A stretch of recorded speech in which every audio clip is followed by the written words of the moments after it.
మేడగది మీరు దేవుని కలుసుకునే స్థలం. 1953 సంవత్సరం నుండి నేటి వరకు, అనగా గత 72 సంవత్సరాలుగా నిరాటంకంగా ప్రచురితమవుతూ 3 తరాల ప్రజలను విశ్వాసంలో అనుదినము బలపరుస్తున్న ధ్యానాలు ఇప్పుడు యూట్యూబ్లో మీకోసం. వీక్షించండి, విశ్వాసంలో దినదినము వర్ధిల్లండి. మేడగది ధ్యానాన్ని చదువుకుందాం. సోమవారం, ఏప్రిల్ 21, 2025.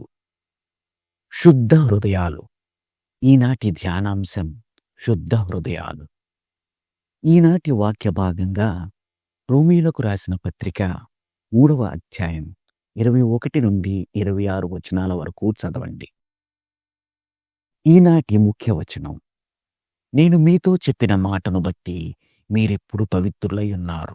నా యందు నిలిచియుండుడి, మీ యందు నేనును నిలిచియుండును. యోహాను సువార్త 15వ అధ్యాయం 3-4 వచనాలు. మా ఇల్లు చూడ్డానికి పరిశుభ్రంగా ఉంటుంది. ఇంట్లోని ఫర్నిచర్ చక్కగా అమర్చబడి సౌకర్యంగానూ చూసేందుకు అందంగానూ ఉంటుంది.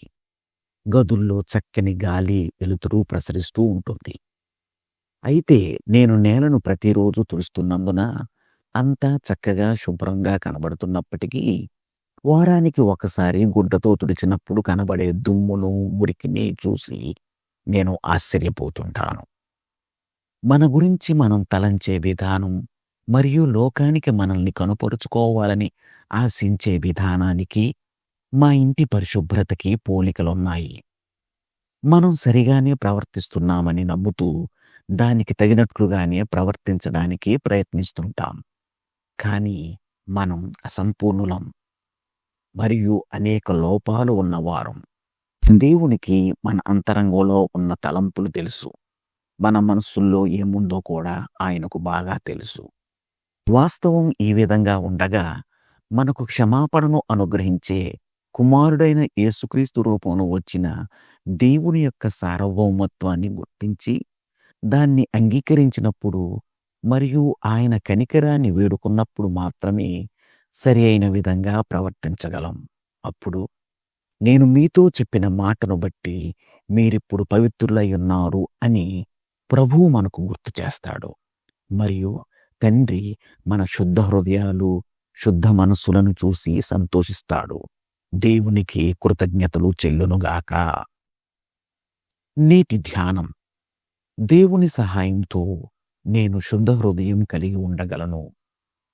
ప్రార్థన: అందరికీ దేవా, మా పాపాలను తుడిచివేసిన మీ కుమారుడైన యేసుక్రీస్తును బట్టి మేము కృతజ్ఞత కలిగి ఉన్నాము. మా హృదయాల్లోకి వచ్చి నివసించి మాలో శుద్ధ హృదయమును కలుగజేయము. నీ పరిశుద్ధాత్ముడు మమ్మను ప్రేరేపించుట కొనసాగించునుగాక. మరియు ముందున్న కాలంలో మేము లోనికి వచ్చినప్పుడు, వెలుపలికి వెళ్ళినప్పుడు మమ్మను కాపాడునుగాక. యేసు నామములో ప్రార్థిస్తున్నాము తండ్రి, ఆమేన్. ప్రార్థనాంశం: గృహ నిర్వాహకులు. తన అనుభవాన్ని ఈనాటి ధ్యానంగా మన కోసం రాసి పంపినవారు ఎస్టెలా బాల్డియన్, లిమా, పెరు. మేడగది అనుదిన ధ్యానాలు మీకు ఆశీర్వాదకరంగా ఉన్నట్లయితే వెంటనే మన ఛానల్ని సబ్స్క్రైబ్ చేయండి. లైక్ చేయడం, షేర్ చేయడం మర్చిపోకండి. దేవుడు మిమ్మును దీవించునుగాక. ఆమేన్.